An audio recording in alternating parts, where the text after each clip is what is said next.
Good morning. ತಮ್ಗೆಲ್ಲರಿಗೆ ಸ್ವಾಗತ life ಸ್ಕಿಲ್ಗೆ. So ದಿನ ಒಂದು ಸಬ್ಜೆಕ್ಟ್ ನೋಡೋದ್ರಿಂದ ಇವತ್ತು ಎಮೋಷನ್ಸ್ನ ಹೆಂಗೆ ಕಂಟ್ರೋಲ್ ಮಾಡಬೇಕು ಅನ್ನೋದು ಭಾಳ ಮುಖ್ಯ ನಮ್ಮ ಲೈಫ್ ಸ್ಕಿಲ್ಲಲ್ಲಿ. ಸೊ ಎಮೋಷನ್ಸ್ನ ನಾವು ಕಂಟ್ರೋಲ್ ಮಾಡಿಲ್ಲ ಅಂದರೆ ನಾನು ಎಲ್ಲಿ ಹೋಗ್ಬೇಕು ಅಲ್ಲಿ ಹೋಗಿ ಮೀಟ್ ಮಾಡೋಕ್ಕಾಗಲ್ಲ ಮಾತು. ಅಂದರೆ ನನ್ನ GPS ಏನಾಗುತ್ತೆ ತಪ್ಪಾಗಿ ಹೋಗುತ್ತೆ ಮಾತು. ನಾನು ಎಲ್ಲಿ ಹೋಗಿ ಡೆಸ್ಟಿನೇಷನ್ ಮೀಟ್ ಬೇಕಾದ್ರೆ ನೋಡ್ಕೊಂತಿರ್ತೀನಿ, ಅದು ಮೀಟ್ ಮಾಡೋಕ್ಕಾಗಲ್ಲ. ಆಮೇಲೆ ಏನು ಅಂದ್ಕೊಂಡಿರ್ತೀನಿ ನಾನು ಸಾಧನೆ ಮಾಡೋಕ್ಕಾಗಲ್ಲ. ತುಂಬ ಎಮೋಷನ್ಸ್ ಏನಾಗುತ್ತೆ ಚೇಂಜಸ್ ಆಗ್ತಾ ಹೋಗುತ್ತೆ ಮಾತು. ಸೊ ಎಲ್ಲವರೆಗೂ ನಾನು ಎಮೋಷನ್ ಕಂಟ್ರೋಲ್ ಮಾಡಬೇಕು.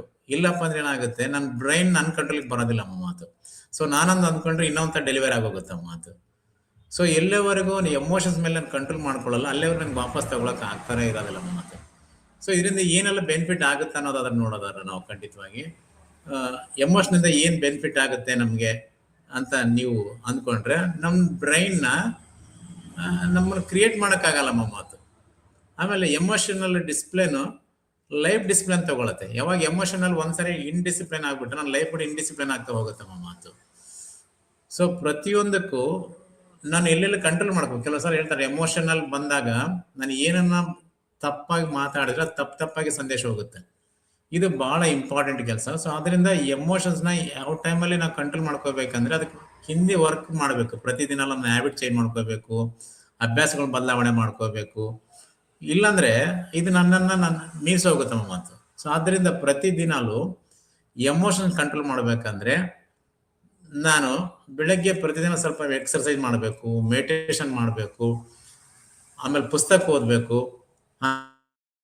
ಎಮೋಷನ್ ಕಂಟ್ರೋಲ್ ಮಾಡ್ಲಿಕ್ಕಾಗತ್ತೆ, ಇಲ್ಲಾಂದ್ರೆ ಆಗೋದಿಲ್ಲ. ಸೊ ಪ್ರತಿದಿನಲೂ ನಾವು ಸ್ವಲ್ಪ ಎಮೋಷನ್ಸ್ನ ಕಂಟ್ರೋಲ್ ಮಾಡ್ಕೊಂಡಿಲ್ಲ ಅಂದ್ರೆ ಏನೆಲ್ಲ ಪರಿಣಾಮ ಬೀರುತ್ತೆ ಹಂಗಾರೆ ನನ್ನ ದೇಹದ ಮೇಲೆ ನೀವು ನೋಡ್ಬೋದು ಬೇಕಾದ್ರೆ.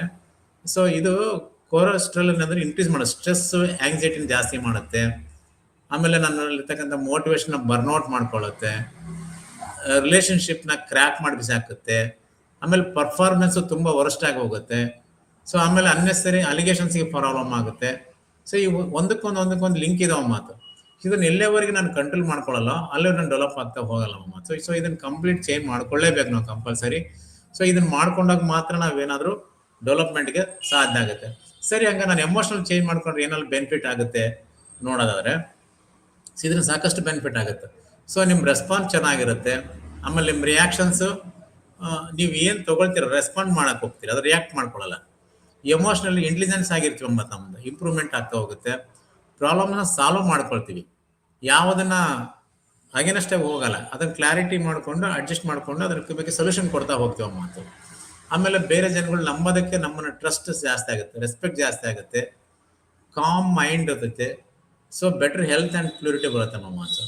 ಸೊ ಹಂಗಾಗ್ಬಿಟ್ಟು ಕಂಪಲ್ಸರಿ ನಮ್ಮನ್ನು ನಾವು ಸರಿ ಮಾಡ್ಕೋಬೇಕಂದ್ರೆ ನನ್ನಲ್ಲಿರ್ತಕ್ಕಂಥ ಎಮೋಷನ್ಸ್ನ ನಾವು ಕಂಟ್ರೋಲ್ ಮಾಡ್ಕೊಳ್ಳೋದು ಬಹಳ ಅತ್ಯವಶ್ಯ.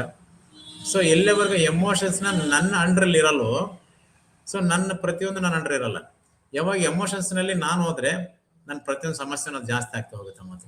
ಸೊ ಇದನ್ನ ತಿಳ್ಕೊಂಡು ಇದನ್ನ ಪ್ರತಿದಿನ ಮಾಡ್ಬೇಕು. ಪ್ರತಿದಿನ ಮಾಡ್ಬೇಕಪ್ಪ ಅಂದ್ರೆ ಕೆಲವೊಂದು ಮೆಡಿಟೇಷನ್ಸು, ಎಕ್ಸರ್ಸೈಸಸ್ಸು, ಪುಸ್ತಕ ಓದೋದು, ಆಹಾರ ಪದ್ಧತಿ ಚೆನ್ನಾಗಿರೋದು, ಇದನ್ನೆಲ್ಲ ಕರೆಕ್ಟಾಗಿ ಮಾಡ್ಕೊಂಡ್ರೆ 100% ಸಕ್ಸಸ್ ಆಗ್ತಾವ ಮತ್ತು ಇದರಲ್ಲಿ ಯಾವುದೇ ಡೌಟ್ ಬೇಡ. ಸೊ ಇದನ್ನ ಮಾಡ್ಕೋಬೇಕಂದ್ರೆ ಪ್ರತಿದಿನಲೂ ನಮ್ಮ ಮೀಟಿಂಗಲ್ಲಿ ಕೇಳಿಸ್ಕೊಳ್ಳಿ, ಇಲ್ವಾ ನಿಮ್ಮ ಸೊಲ್ಯೂಷನ್ ಬೇಕಾದ್ರೆ ಬಂದು ಮಾತಾಡಿ, ನಿಮ್ಗೆ ಏನು ಬೇಕಾದ್ರೆ ಹೆಲ್ಪ್ ಆಗುತ್ತೆ. ಸೊ ನಮ್ಮ ನೇರವಾಗಿ ಅಥವಾ ಫೋನ್ ಮೂಲಕ ನೀವು ಕಾಂಟ್ಯಾಕ್ಟ್ ಮಾಡ್ಬೋದು. ಸಬ್ಸ್ಕ್ರೈಬ್ ಇದೆ, ಯೂಟ್ಯೂಬಲ್ಲಿ ಇದ್ದೇವೆ, ಅದನ್ನು ಕೂಡ ನೋಡಿ ನೀವು ಇದು ಸಂತೋಷ. Thank you. Om Shanti.